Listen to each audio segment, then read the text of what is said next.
Cari telespettatori, rieccoci come ogni venerdì con i nostri amici esperti dello SPCGL. Parliamo di pensionati, parleremo anche di lavoratori.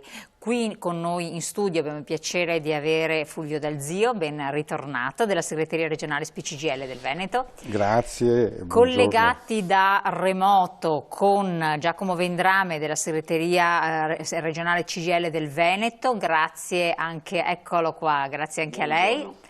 E abbiamo anche il collegamento con Nicoletta Biancardi, segreteria generale SPCGL Rovigo. Ben arrivata anche a lei, segretaria. Grazie, buongiorno a voi. Siamo numerosi in un modo o nell'altro, molto distanti uno dall'altro, ma comunque ci siamo. Allora, il tema odierno si divide in diversi step, per cui la puntata è particolarmente interessante.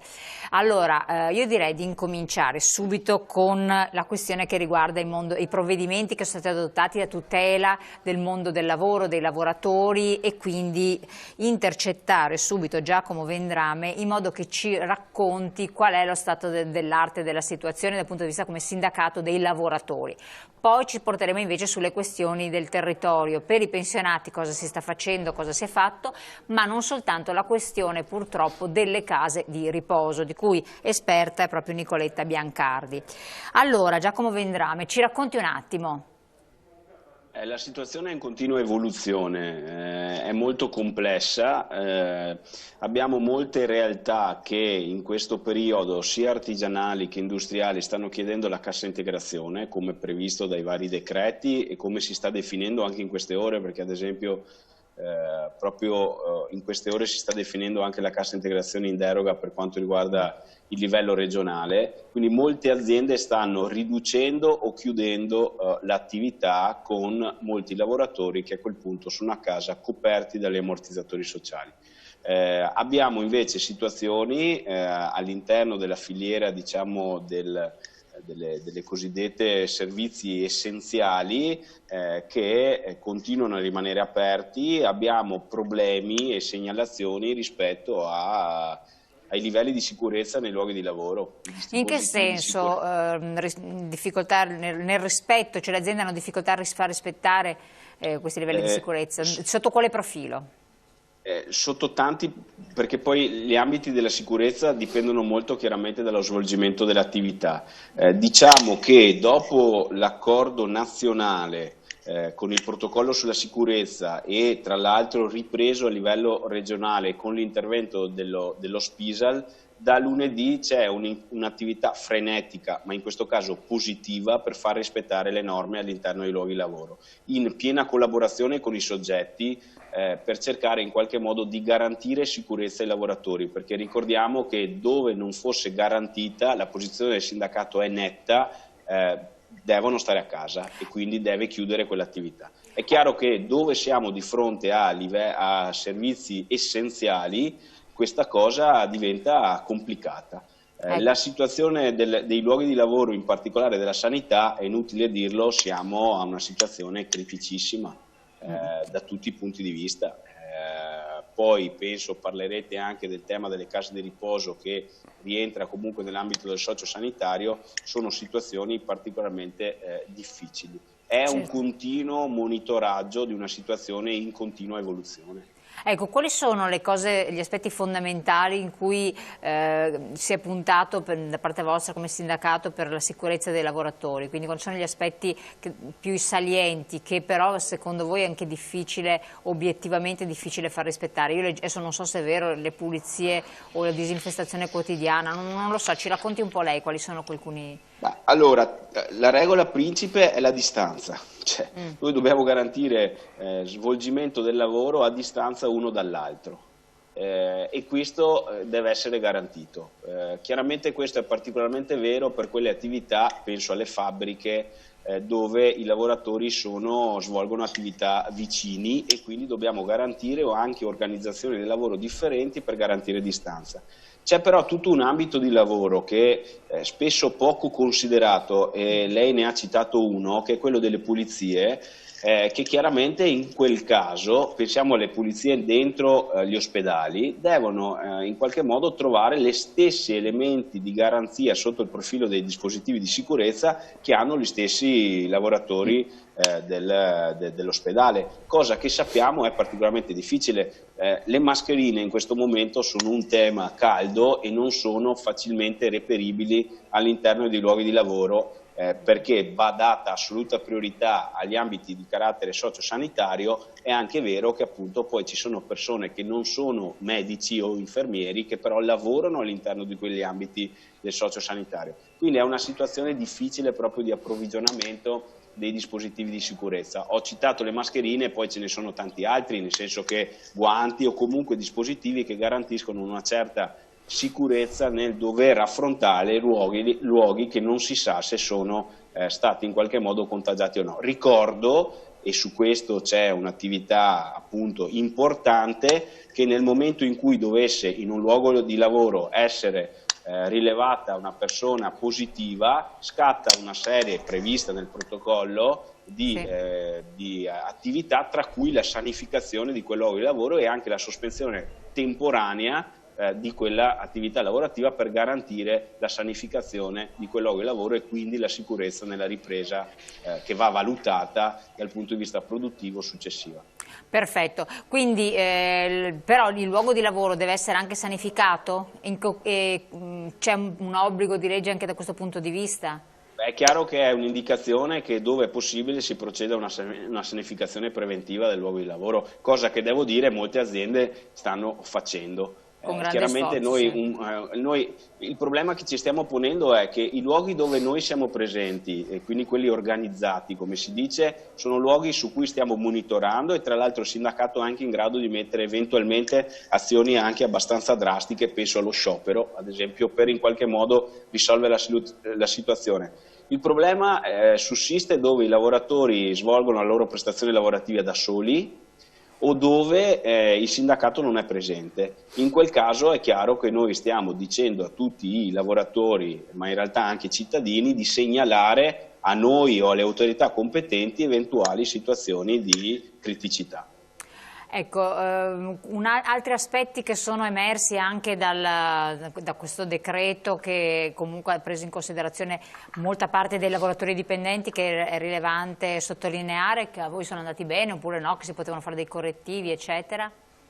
Beh, allora, i provvedimenti sono molti in questi ultimi giorni, c'è quello del protocollo della sicurezza che dicevo e c'è il Cura Italia o decreto marzo come è stato risoprannominato, in cui ci sono importanti interventi a sostegno del mondo del lavoro. Chiaramente ed è atteggiamento che in questo momento stiamo assumendo tutti. L'evoluzione è talmente in tempo reale che chiaramente anche le eventuali criticità vengono affrontate in maniera, non so dire, contestuale. Quindi adesso la dico male probabilmente, portiamoci a casa quello che di buono c'è e ce n'è molto dal decreto Cura Italia. Le criticità è un elemento di continuo confronto con governo, con regione, con le istituzioni per poter migliorare, perché insomma l'obiettivo è quello di garantire coperture e sostegno al reddito delle persone colpite dagli effetti del coronavirus, tenendo presente che la priorità è quella sanitaria. Assolutamente. Ecco, proprio per precisare, perché è stato detto, però insomma che sia da parte vostra sottolineato, le persone che vengono messe in quarantena perché sono sane, non manifestano sintomi, però sono positive al tampone. L'azienda cosa le mette? In malattia? Cos'è il meccanismo previsto? E invece tutti gli altri casi la cassa integrazione in deroga quanto tempo può durare o essere rinnovata?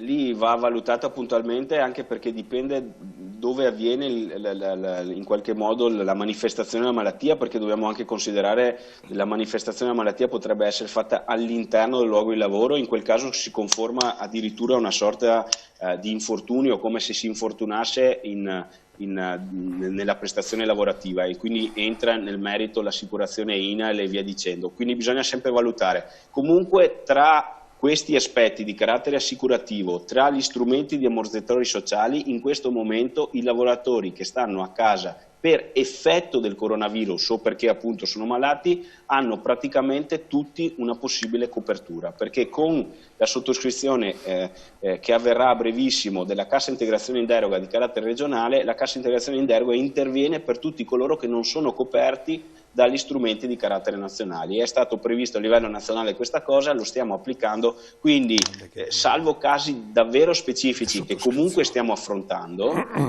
i lavoratori sono praticamente tutti coperti con strumenti che gli garantiscono un reddito anche se ridotto, come nel caso degli ammortizzatori.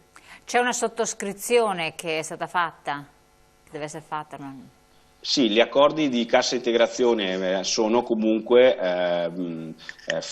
cioè la cassa integrazione richiesta dall'azienda trova un accordo sindacale che a quel punto perfeziona appunto le modalità di accesso all'ammortizzatore sociale.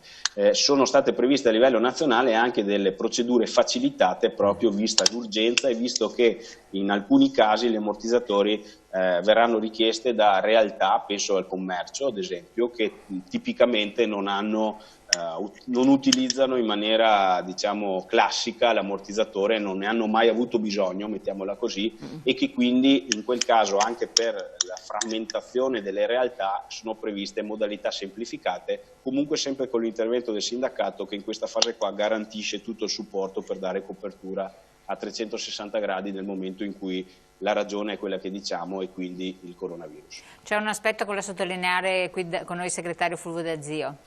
Sì, tra le tante iniziative che stiamo attuando, che stiamo praticando a livello locale, territoriale, insomma c'è anche una importante che riguarda una sottoscrizione che a livello nazionale CGIL, CISL, UIL hanno lanciato, se non ricordo male in accordo, destinate alla protezione civile, una raccolta di fondi per sostenere diciamo, il sistema sanitario di cui ce n'è particolarmente bisogno. Magari Giacomo può darmi conferma di questa cosa. È una sottoscrizione pubblica finalizzata al potenziamento delle strutture di terapia intensiva del sistema sanitario nazionale e dei dispositivi di protezione personale. È stato fatto appunto un conto corrente a cui tra l'altro il sindacato confederale ha già versato somme importanti e a cui siamo chiamati tutti per ogni livello come organizzazione a in qualche modo contribuire. Stiamo facendo l'approfondimento in queste ore se chiaramente questo conto corrente può essere in qualche modo anche aperto a sottoscrizioni diverse da quelle che sono diciamo, le organizzazioni e quindi le varie strutture di carattere sindacale. Però è un'importante iniziativa di solidarietà che va nella direzione di rispondere a quelle esigenze che dicevamo prima. Non ci sottraiamo come sindacato, e ha fatto bene Fulvio a sottolinearlo, a nessun tipo di intervento che vada nella direzione della soluzione di una situazione che è complessa e purtroppo ormai è consapevolezza di tutti, non sarà nemmeno particolarmente breve la fase da gestire. Insomma. Ma regge la cassa integrazione per un numero così elevato di lavoratori a casa? Beh, assolutamente sì, perché per fortuna abbiamo un sistema di previdenza e assistenza che regge, chiaramente regge perché l'intervento è misurato nel tempo. Considerate che però noi abbiamo alle spalle una fase, quella della crisi dal 2008 in avanti, che ha retto per periodi molto più lunghi, quindi questo ad oggi per fortuna non è un tema all'ordine del giorno, anche perché come sapete le risorse messe in campo da parte del governo sono importanti e stanno al di fuori di quello che è un ragionamento di equilibri di bilancio che tra l'altro come CGIL abbiamo sempre criticato, soprattutto se sono interventi che vanno a risolvere i problemi delle persone. È chiaro che poi su questo c'è un tema di carattere europeo che è elemento di discussione e dibattito politico. Il microfono non la sentiamo più. Forse, mi avete perso? Sì, avete perso. Siamo a livello europeo. A livello europeo si sta discutendo di come fare un intervento complessivo di carattere economico per rispondere a una situazione davvero emergenziale. Su questo ci auguriamo che la politica europea sappia decidere nella direzione in qualche modo di dare risposte concrete e quindi di stanziare risorse importanti per una situazione che, bisogna dirlo, è inedita per tutti e quindi va monitorata con massima attenzione. Segretario, io la ringrazio, noi andiamo adesso in pubblicità, a questo punto la lasciamo al suo lavoro, che ne ha abbastanza, quindi immaginiamo, la salutiamo, Ciao, Giacomo. Con voi Grazie. restiamo naturalmente insieme perché adesso ci sono le altre parti della trasmissione, dopo la pubblicità, tra poco.